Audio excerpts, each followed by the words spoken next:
Bonjour tout le monde, très heureux de vous retrouver pour cette nouvelle année 2023. Tout d'abord, je vous souhaite à tous une super année et santé, beaucoup de bonnes choses pour cette année 2023, que ce soit dans votre vie commune ou alors dans votre hobby. Là-dessus, aujourd'hui, on va faire donc le premier tuto de l'année. Alors j'ai hésité. Je savais pas si on allait faire un tuto. J'ai hésité entre deux tutos en fait, parce que j'ai préparé un tuto socle qui va arriver. Ça va être des tutos socle volcanique rapides pour des armées rapides, avec un super rendu. Et ça fait avec des peintures enamel de chez AK. Alors c'est du pigment liquide, mais on verra ça sur le prochain tuto. Donc j'ai hésité entre ça et on va faire un premier NMM de l'année. Alors, un NMM accessible pour tout le monde.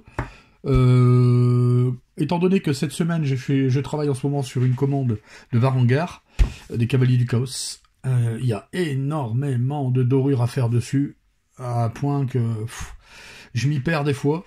Donc du coup, on m'a demandé la recette. Alors, je vais vous faire voir comment j'ai utilisé la recette. Alors bien sûr, moi derrière, j'ai peaufiné encore, j'ai remis...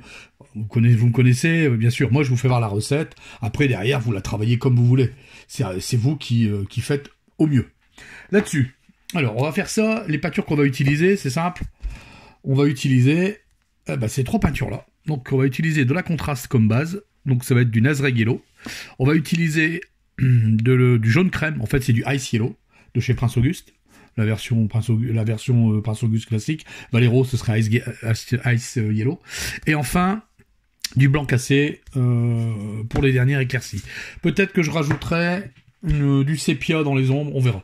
Alors, ce qu'on va faire, on va partir, vous allez faire voir. Alors, on va commencer par la base. Alors, j'ai pris un bouclier des Varangar, parce que j'en ai 9 à faire. Là, j'en ai terminé 3 cette semaine. J'en ai encore 6 à faire. Donc, je me suis dit, autant l'avancer un petit peu en faisant le bouclier. Alors, là-dessus, ça commence bien. Un petit bug, c'est pas grave, on va se servir. Comme il est presque plus dans le pot, on va se servir du Nazreg qui est ici, là, hop, comme il est sorti de pot, pas dilué. Hein. Alors, ce qu'on va faire, on va mettre directement l'appliquer sur les dorures et on va l'appliquer en couche généreuse. Il faut vraiment que ça soit bien généreux. J'ai oublié de préciser aussi au début, j'ai sous-couché la figurine, enfin la pièce en noir et j'ai fait un zénithal. La lumière va venir comme ça par le dessus, à peu près sur le dessus, un classique quoi. J'ai fait un zénithal de blanc cassé pour que ça soit un petit peu jaunâtre, que ça sorte bien avec la dorure. Donc là, ce que je vais faire, je vais tout remplir, vous voyez, généreusement, voilà. Rien de bien exceptionnel jusqu'à maintenant. Je vais éviter les zones noires, parce que les zones noires ça, seront traitées ultérieurement. Donc je vais tout remplir. Alors là-dessus, il n'y a rien de passionnant. Je voulais juste vous faire voir comment je vais procéder. Je continue hors cam et on se retrouve juste après. Alors voilà ce qu'on obtient une fois sec. Alors vous voyez, pour l'instant, ça ressemble pas à grand chose. J'ai juste une base de contraste qui a été posée. Ce qu'on va faire maintenant, je vais utiliser donc mon jaune crème, donc c'est du Ice Yellow, qui est ici, que j'ai mis ici. Et je vais faire un 50-50 avec le Nazreg Yellow de tout à l'heure. Alors je reprends une couleur, voilà. On va faire une couleur intermédiaire, quoi. Vous voyez, hop, on va obtenir un jaune, on va dire, comme je le veux un tout petit peu plus foncé. Voilà. Voilà. Parfait. C'est largement suffisant. Voilà, c'est le pinceau. Voilà. On va dire 50-50. Ce qu'on va faire maintenant, on va venir prendre, alors comme la lumière elle va venir taper là, on va venir faire les réaux par le dessus. Faut savoir aussi qu'à la base j'ai oublié de préciser quand j'ai fait le pré-ombrage, donc j'ai fait le sous-couche et un pré-ombrage de blanc cassé. Il faut que le pré-ombrage soit bien prononcé. C'est-à-dire que je suis bien parti, j'ai bien éclairci le haut vers le haut et j'ai bien réduit mon éclairci vers le bas. C'est-à-dire que parce qu'en fait on joue avec de l'effet de transparence. Donc si on fait pas ça comme ça, on pourra pas bien ombrer, le contraste n'y sera pas. Voilà. Donc ça c'était à dire, j'avais oublié de préciser tout à l'heure. Ce qu'on va faire maintenant, c'est tout simple, on va rehausser. On va se mettre en face quand même. Alors j'ai la caméra sous le nez. On va venir rehausser tous les points. Voilà. Qui vont prendre le plus de lumière. Vous voyez ? comme ici. Ici. Voilà. Alors plusieurs couches sont nécessaires, mais je veux dire, c'est pas compliqué. Voilà, vous voyez. Voilà, ici. Je vais venir prendre la partie qui se trouve là. Hop. Alors j'essaye de faire au mieux pour que vous voyez bien. Voilà. Voilà. Puis je vais prendre toutes les petites... tout ce qui ressort, en fait, tous les petits reliefs. Hop, ici, comme ça. Voilà. Alors, au début, ça va pas être parfait. On place nos teintes, hein. On place notre teinte intermédiaire. Donc, bon, c'est pas... ça doit pas percuter dès le début, hein, ça c'est sûr. Voilà. Vous voyez. Ensuite, on ne faut pas oublier de faire aussi tous les contours. Voilà. Hop. Vous voyez. Voilà. On va reprendre toutes les arêtes. C'est important, c'est ce qui va faire donner une bonne lisibilité à la pièce. Y compris sur le côté. Alors là, on va y aller doucement. Vers le bas, c'est pas la peine d'aller trop prononcer, mais on va quand même y aller. Voilà, vous voyez. Voilà. Donc je vais rehausser comme ça tous les petits points. Alors là, il y a beaucoup de relief. Je vous dis, sur ces figurines-là, c'est... pour celui qui veut s'entraîner, voilà, il faut qu'il fait des varangues sur le NMM et il va devenir très bon. Hein, je vous le dis parce qu'il y a énormément de surface à faire. C'est pas les plus simples en plus. Voilà, vous voyez. Alors moi j'ai pris cette pièce-là, ça me permet d'avancer en même temps sur ma commande. C'est ce que j'aurai au moins à faire.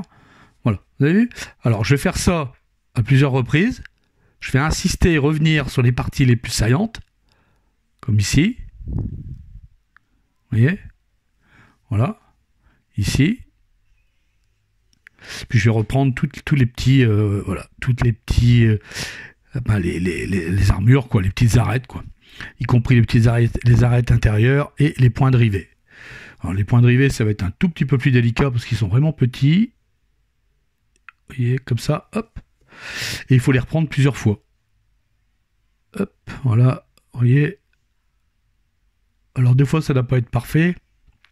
Quand c'est comme ça, on revient avec de l'ombre, on remet un petit ombrage autour. C'est pas bien méchant. Ah, j'ai oublié aussi important, la petite zone qui se trouve ici. Alors je vais m'aider de mon pouce. Là, alors partir vers le bas et on remonte vers le haut. Voilà. Le mouvement du pinceau, ça fait beaucoup. Voilà, vous voyez, comme ça. Voilà. Et je vais continuer comme ça. Pendant 3-4 fois, je vais rehausser les parties les plus saillantes. Pas oublier le petit creux là, parce que c'est pas parce que c'est un creux qui prend pas la lumière. Voilà, vous voyez, voilà. Bon, je vais continuer hors caméra et on se retrouve juste après. Alors, voilà, maintenant qu'on a passé la couche intermédiaire, vous voyez, c'est bien rehaussé l'ensemble de la pièce. Alors, j'ai fait plusieurs passages sur les zones que je vous ai montrées tout à l'heure, et j'ai bien gardé surtout les ombres, car on va jouer avec les contrastes, et vraiment tout ce qui a été pris en relief, c'est là que j'ai accentué, j'ai fait plusieurs passages. Ce qu'on va faire maintenant, on va faire la dernière teinte, on va passer directement en jaune crème. Pas de... J'aurais pu encore rajouter, mais non. Là, je vais passer vraiment directement en jaune crème. Alors là, par contre, il faut y aller mollo, parce que cette teinte est forte, et le but, c'est de ne pas recouvrir tout. Là, ce qu'on va faire, on va venir faire des points lumineux, extrêmes, en fait. On va commencer à donner l'éclat au doré, en fait. Vous voyez? Voilà. Comme ça, en réduisant la zone d'application. Vous voyez? Voilà. Ici, pareil. Je vais mettre un tout petit éclat ici. Voilà. J'essuie mon pinceau sur le côté. Je vais reprendre mes arêtes. Voilà. Je vais venir estomper un petit peu pour faire une belle transition. Et voilà. Là, je vous dis, on travaille. Hein. Vous n'êtes pas obligé d'en arriver là. Vous aurez pu arrêter déjà avant. Ils avaient déjà un excellent rendu pour du jeu, même d'ailleurs, même au-delà. Hein. Et donc, mais nous, on va continuer. Donc, on va reprendre, comme j'ai dit, les endroits où vraiment vous avez la lumière qui vient taper. Ici, par exemple, au-dessus de l'œil, sur la paupière. Mais on ne recouvre pas toute la pièce, hein. Surtout. Sinon, vous allez enlever l'effet, justement. Ici, pareil, j'ai un tout petit éclat placé ici. Voilà, vous voyez, hop. Voilà, je vais reprendre les arêtes où la lumière elle vient taper au-dessus. Voilà, évidemment je vais reprendre ici, sauf que là je ne vais pas faire tout le long cette fois-ci. Je vais vraiment faire, voilà, les bouts, les arêtes, vous voyez, et les petits rivets. Alors les petits rivets, peut-être que là je les ferai pas, je les ferai ultérieurement, bon c'est pas le plus important, parce qu'ils sont vraiment petits. Et un petit point là, alors moi je vais dans la logique, mais parce que comme vous savez tous, hein, quand je peins, le réalisme, moi je le mets bien ailleurs. Ce qui m'intéresse moi c'est le visuel. Si j'ai envie de mettre un éclat, même s'il n'y a pas d'éclat, m'en fous, je le fais. Moi c'est ce que je vois, le côté pour moi, la figurine pour moi elle doit être jolie. Le réalisme, on peut faire vraiment du réalisme, mais bon, moi c'est pas ma façon de procéder ni ma façon de faire. Même si des fois je fais du réalisme, comme je le dis souvent. Hein. Là on va reprendre tout petit point ici, voilà, vous voyez. Là je peux vous dire que vous avez déjà un neumeu, comme on dit, de qualité. Vous voyez, ça commence déjà à ressembler à quelque chose. Voilà. Voilà, alors ça c'est pareil quand on vient mettre les points extrêmes, comment dire, faut pas avoir peur de repasser plusieurs fois sur la même zone. C'est à force que vous allez faire des passages que vous allez intensifier la couleur. Sur les premiers passages, vous n'allez pas intensifier énormément la couleur. Ça, sur le moment, c'est la couleur, elle ressort fort, mais quand elle sèche, elle a tendance à s'estomper. L'acrylique, c'est le problème de l'acrylique, c'est comme ça. Voilà, vous voyez. Voilà. Alors moi je vais m'amuser à faire ça tout le long. Je ne vais pas oublier, ici là il y a des petits ergots au niveau de la mâchoire, donc juste le dessus. Vous voyez, je vous fais voir exactement comment je procéderai en temps normal, hors vidéo, hein, même même dans mon atelier. Hein, quand je bosse sur les commandes, ben voilà, vous avez ma façon de faire, quoi. Vous voyez. Alors à part que j'en fais plusieurs à la fois, pour gagner du temps bien sûr. Voilà, je vais faire les yeux en doré, mais de toute façon, ils vont changer. C'est simplement pour pas que ça fasse drôle, en fait. Voilà, vous voyez, on a déjà quelque chose qui ressemble à quelque chose. Je vais continuer hors caméra, et on se retrouve juste après. Alors voilà, maintenant qu'on est bien avancé, qu'on a fait les points les plus étincelants, on va dire, hein, comme ici, au-dessus, au niveau des paupières, en dessous, ici, les points, enfin voilà, j'ai bien rehaussé. Ce qu'on va faire maintenant, on va utiliser du blanc cassé. Alors pourquoi du blanc cassé et pas du blanc? Moi j'ai pris du blanc cassé parce que c'est légèrement jaunâtre. Et ça suit très bien pour faire les derniers points de lumière pour du NMM doré. Donc ce qu'on va faire, voilà, alors je vais prendre ici, alors je dilue pas. J'aurais même pu faire un 50-50 si j'aurais voulu, mais là je vais y aller directement. Et là ce qu'on va faire, alors là c'est des points, vraiment des points. Alors, on va prendre vraiment ce qui prend le plus. Alors, on va bien prendre la peinture. Ici, un tout petit point. C'est juste des éclats qu'on fait. Donc, on s'étale pas, en fait. Les petits points ici, lumineux. En haut, vous voyez, ça doit aller plus vite, étant donné qu'il n'y a plus beaucoup de surface à peindre. Voilà, ici, vous voyez déjà là, on atteint vraiment... et on a fait ça avec pas grand-chose, hein, vraiment pas grand-chose. Mais quand vous faites du NMM, de toute façon, c'est toujours long. Même si la recette, elle est rapide. Vous avez vu, hein, moi, j'ai pas fait grand-chose. Bon, j'ai l'habitude, vous allez dire. Mais voilà, c'est un bon entraînement. De toute façon, pour réussir des NMM, que ça soit doré, ou quoique le doré, je trouve qu'il est plus difficile à faire que le métal blanc. Mais il faut s'entraîner, il faut en faire. Il faut en faire sur des pièces, pas avoir peur. Vous voyez, hop, voilà. Je pose des points, vous voyez, là où je veux que la lumière, elle claque, quoi. Pas oublier ici, alors là, vraiment, c'est vraiment le dessus, là, voilà. Et pareil, hein, faut pas avoir peur de revenir. Voilà, je disais, pour faire des NMM, il faut pas avoir peur d'en faire, et d'en faire, voilà. Souvent, j'ai souvent ça dans les commentaires. Oh, il claque ton NMM, comment tu fais? J'ai pas de secret. Hein. Moi, j'essaie de trouver une recette pour éviter de faire trop de mélange. Comme là, par exemple, vous avez vu, j'aurais même pu me passer de mon mélange intermédiaire tout à l'heure. C'est vraiment, je l'ai fait vraiment. Je pense que sur les prochaines, je le ferai pas. Vous voyez, le mélange que j'avais fait jaune crème plus Nazreg Yellow, contraste. Plus vous allez faire de mélange et plus vous allez faire de dégradé, et plus votre NMM va être joli à regarder. Tout dépend de la teinte que vous voulez en fait. Vous voyez, voilà. Voilà. Hop, voilà. Vous voyez les derniers points que je place. J'en mets pas des masses. C'est juste pour dire de rehausser un peu. Et j'ai oublié ici, surtout, hop, voilà, les petites arêtes là, les 2 petites arêtes. Et ici, hop,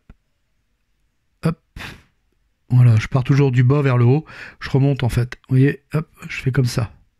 Très léger, il faut un passe au fin. Je travaille avec un taille 1 là. Voilà.